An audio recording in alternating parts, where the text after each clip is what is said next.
அவன் இங்கேயே நிலைப்பதில்லை. யாரும் இதை விட்டு போனவன் திரும்பவில்லை.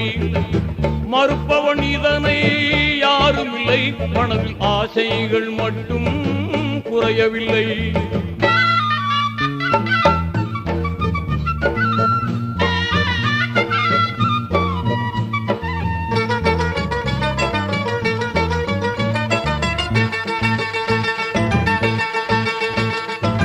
பிறந்ததும் பாங்குண்டு தொழுகை இல்லை. அவன் இறந்ததும் கொள்கைக்கு பாங்கு இல்லை. புரிந்தவன் ஆணவம் கொள்வதில்லை. இதை புரியாதவன் அறிவு தெளிவதில்லை.